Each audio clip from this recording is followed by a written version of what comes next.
السلام علیکم ورحمۃ اللہ وبرکاتہ۔ ہم نے اصلاح معاشرے کی غرض سے آیا فقہ حنفی حدیث کے خلاف ہے یا حدیث کے مطابق ہے، اور جو لوگ یہ اعتراض کرتے ہیں کہ فقہ پر عمل کرنے والے احادیث رسول کے منکر ہیں اور احادیث رسول پر عمل نہیں کرتے، فقہ پر عمل کرتے ہیں، ایک طرف قال رسول اللہ ہے اور دوسری طرف قول ابو حنیفہ، تو یہ قول ابو حنیفہ کو لیتے ہیں، قال رسول اللہ کو چھوڑ دیتے ہیں، نعوذ باللہ۔ آئیے آج سے ہم تجزیہ آپ کے سامنے پیش کرنا چاہتے ہیں کہ فقہ حنفی والے احادیث پر زیادہ عمل کرتے ہیں یا صبح شام اہل حدیث کی رٹ لگانے والے حدیث پر زیادہ عمل کرتے ہیں۔ دیکھیے، میں آپ کے سامنے مسئلہ رکھ رہا ہوں حدیث کی روشنی میں۔ حضرت ابو ہریرہ رضی اللہ تعالیٰ عنہ فرماتے ہیں، رسول اللہ صلی اللہ علیہ وسلم نے فرمایا، جب کتا تم میں سے کسی کے برتن میں منہ ڈال لے تو اسے چاہیے کہ وہ اسے بہا کر 7 مرتبہ دھو لے۔ مسلم شریف جلد 1 میں یہ روایت موجود ہے۔ دوسری روایت مسلم جلد 1 صفحہ 137 اور ابو داؤد جلد 1 صفحہ 10 پر موجود ہے۔ ابو ہریرہ فرماتے ہیں، رسول اللہ صلی اللہ علیہ وسلم نے فرمایا کہ تمہارے برتن کی پاکی جب کہ کتا اس میں منہ ڈال دے یہ ہے کہ اسے 7 مرتبہ دھوئیں، پہلی بار مٹی سے مانجیں۔ تیسری روایت حدیث مبارکہ کی، حضرت ابو ہریرہ رضی اللہ عنہ فرماتے ہیں، رسول اللہ صلی اللہ علیہ وسلم نے فرمایا، نہ پیشاب کرے تم میں سے کوئی ٹھہرے ہوئے پانی میں جو کہ بہہ نہیں رہا، پھر اسی میں غسل کرے۔ نمبر 4،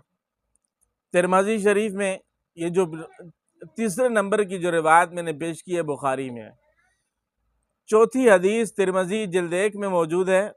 فرمایا ابو ہریرہ رضی اللہ تعالیٰ عنہ عن النبی صلی اللہ علیہ وسلم قال لا یبولن احدکم فی الماء الدائم ثم یتوضأ منہ،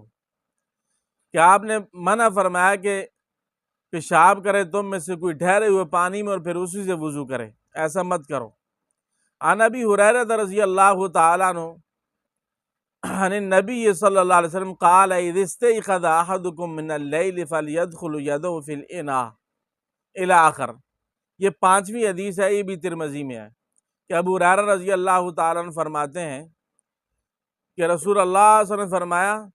جب تم میں سے کوئی رات کو سو کر اٹھے تو جب تک اپنے ہاتھ 2 یا 3 دفعہ پانی نہ بہا لے، دھو نہ لے، اس وقت تک پانی کے برتن میں ہاتھ نہ ڈالے، کیونکہ اس سے وہ معلوم نہیں ہے کہ اس کے ہاتھ نے رات کہاں گزاری ہے۔ اب یہ 5 حدیث مبارکہ آپ کے سامنے میں نے پیش کی ہیں، ان سے ثابت ہو رہا ہے کہ جب پانی میں نجاست گر جائے، پانی تھوڑا ہو تو پانی ناپاک ہو جائے گا، چاہے پانی کے تینوں اوصاف رنگ، بو، مزہ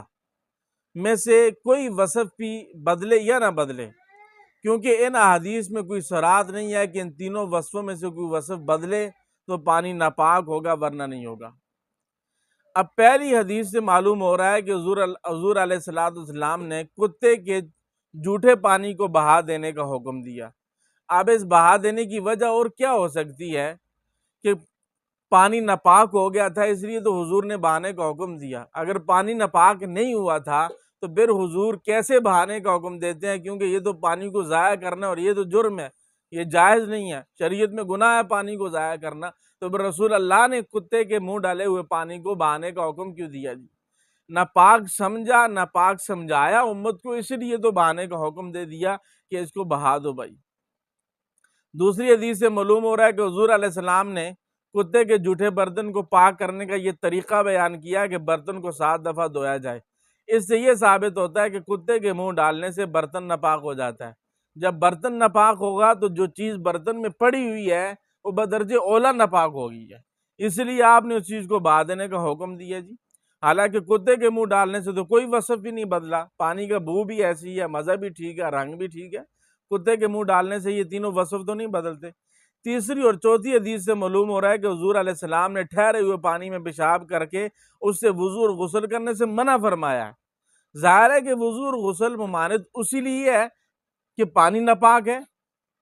ہاں جی، حالانکہ پانی میں پیشاب کرنے سے تینوں وصف میں کوئی وصف نہیں بدلتا بھائی، لیکن پھر بھی پیغمبر کی ذات حکم دے رہی ہے کہ کیا کرو، پیشاب نہ کرو اس میں کھڑے پانی میں، پھر اس سے وضو کر لو تو پھر اس میں وضو نہ کرو۔